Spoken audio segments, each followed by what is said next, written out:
So Wes, in today's Bible story, we read about how after the resurrection of Jesus, the disciples sequestered themselves in this house out of fear. They're just afraid. And Jesus does that cool thing that he does, that cool trick where he just shows up and he tells them to be at peace.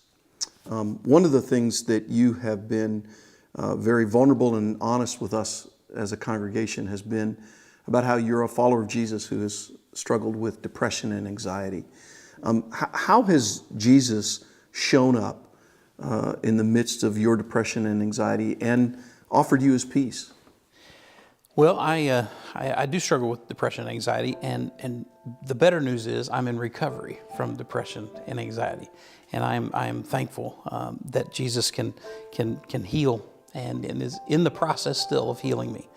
And it began for me when I had open heart surgery to repair that valve that had gone bad. And the doctor told me, you might experience some depression after the surgery. And I told them, no way, not me. Other people do, but not me. I'm bigger than that. And a few weeks later, I was in the pit of depression. And when I went to see a psychiatrist about it, because it got really bad to the point that I couldn't even stand up and preach. When we were at Christ Church together, I couldn't do it. And I was feeling depressed some days and other days so anxious that I couldn't make my way through even a sermon. And so the doctors helped me understand that somehow these two are connected. Depression and anxiety are connected. And that began that struggle, and it also began the recovery, because in those early days of that battle, I was just praying those foxhole prayers, like, Lord, I've got these responsibilities today. I need your help. It was just help me, Lord. And God proved faithful. And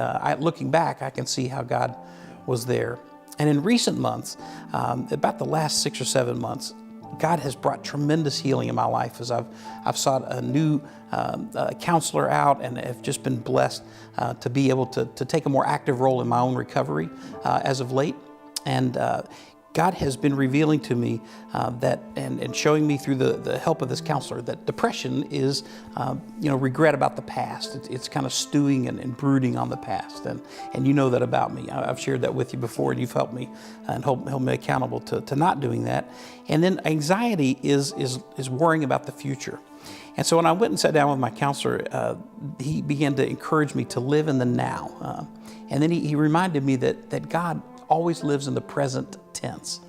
That when God introduces himself on the scene to Moses, he says, I am. That's present tense. Jesus says, I am the way, the truth, and the life. Present tense. And when I live in the now, not worried about tomorrow, not looking back with regret over yesterday, I find the peace of Jesus that I believe he's speaking of.